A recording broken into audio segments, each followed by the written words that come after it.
front, which is a good thing. Okay, so here's the big one for the day, okay? One thing I want you to get out of all of this today is that even though you've been hearing all your life, listening is not the same. It's a skill, just like playing an instrument or playing a sport or anything else. And if it's a skill, then that means you could get better at it, okay? How do you get better at anything in life? What do you have to do? You have to practice, right? Now, if you don't know the right way to do something, you could practice 10 hours a day, you'll never get any better. But if you learn the right way and you practice, you're almost guaranteed to get better. Well, this is the big one, and that is practice. I want you to practice listening. And I've had people look at me and say, practice listening? How do you do that? You go up to somebody and say, go. And then like practice, like how do you practice? Well, we're going to do a little activity now, and I want you to treat this as a real challenge. I want you to have fun with this, but I want you to see if you can do it. It's not easy at all. I want you, let's see, for the sake of time today, I want you to go ahead and number on your paper from 1 to 4, just from 1 to 4. And I'm going to do a little exercise with you, and if anybody can do this whole thing perfectly, I'll be very impressed, okay? What this is called is something that most of you maybe have never done or even heard of before. It's called dictation. And what that means is I'm going to read a sentence to you. And I want you to have your pen or your pencil ready, okay? But one rule during this exercise is you're not allowed to write anything while I'm speaking. That's cheating. Okay, so I want you to listen to me read the sentence, and then as soon as I finish saying it, I want you to write it on your paper. Okay, but here's the other rule. You have to write it exactly word for word the way I say it. Not your own version of it or anything else. It has to be 100% perfect. And so that puts a little pressure on you. The first sentence I read to you is actually going to be very easy. Every other one after that is going to get harder. How does it get harder?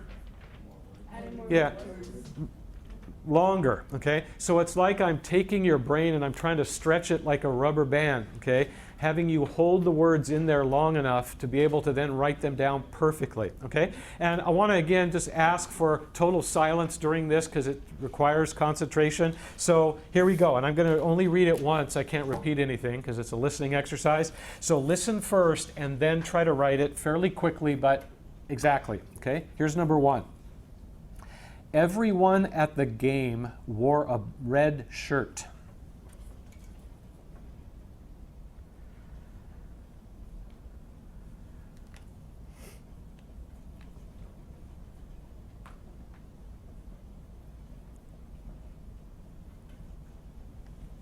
Okay, now that should have been pretty easy. This next one is a little bit longer, requires a little more concentration. Still shouldn't be too bad, but we'll see.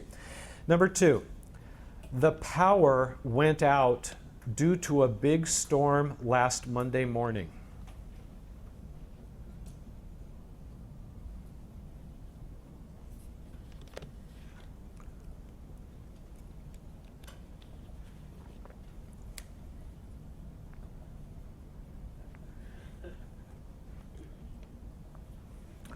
Okay, number 3, still a little bit longer, so again, concentrate and do the best you can at being perfect with this.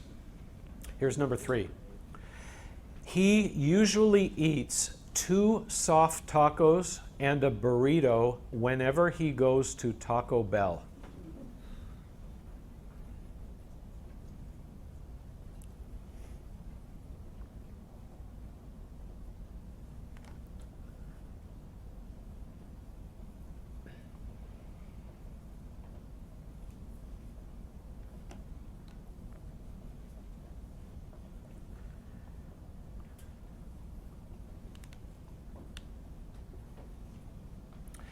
Okay, before we get to number 4, I'm actually going to tell you 2 things. One, I want you to go ahead and add a number 5. I know you don't want to, but I'm going to have you add a number 5. I'm going to really give you a workout here. And then the other thing, I'm going to ask a really, really big favor. On number 4 and 5, those are the longest sentences, so they require a lot of energy, effort. I want everybody to do this, and that is be totally silent. Okay, and the reason for that is when I've done this with classes before, I get to the 4th or 5th one and somebody listens and they start writing and their brain dies, and they sit there, oh, and then everybody looks at them and everybody forgets, okay? So if you blank out, just sit there like this. But just be quiet, okay? Just out of courtesy for everybody so that they can do the best they can. Okay, so again, you're trying to be perfect with this. Not easy, but we'll go for it. Number 4. The 4 children spent the whole afternoon playing on the swings and slides at the local park.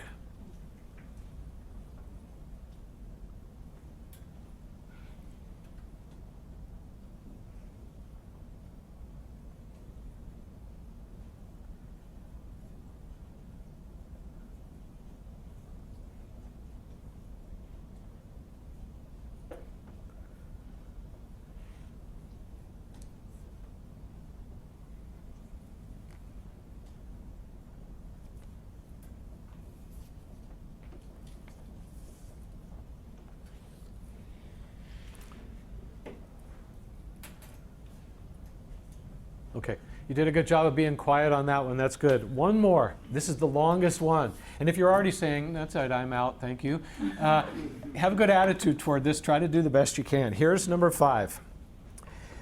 After running 4 miles on the beach, the young woman walked another mile in order to cool down and then went home.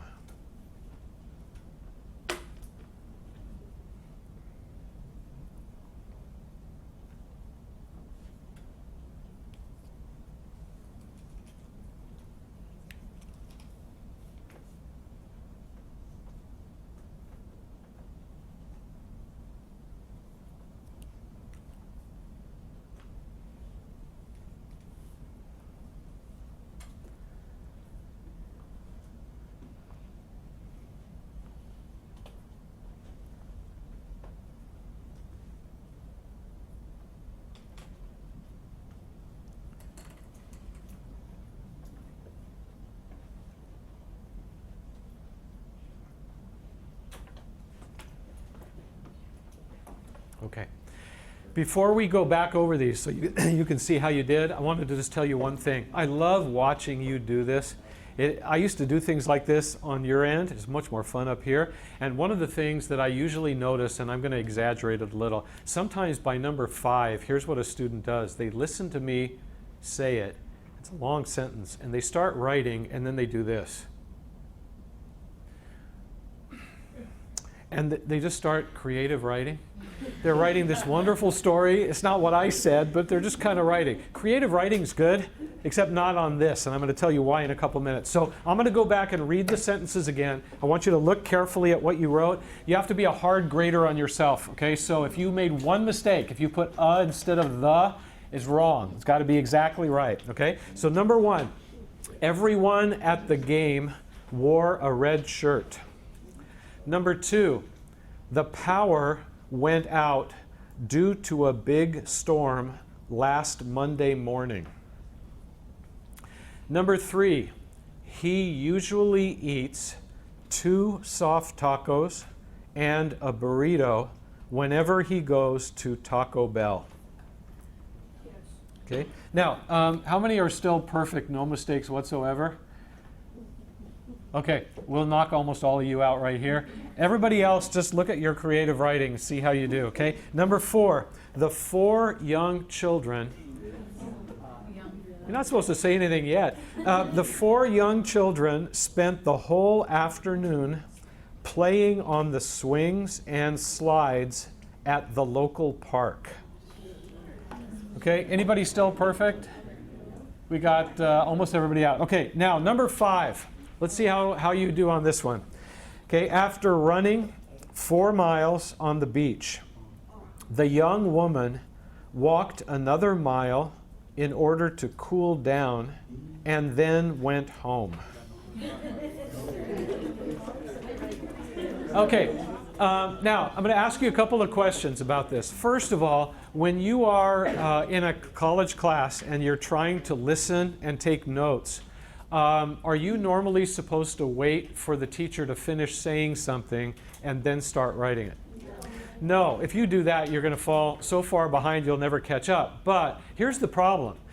if the teacher's talking like this and you can't write like this, you're always behind, which means that you're not writing what they just said. You're writing what they said 10 or 15 seconds ago, and you're trying to hold that in your brain long enough to write it. And what else are you doing at the same time? Trying to listen so you can write that next.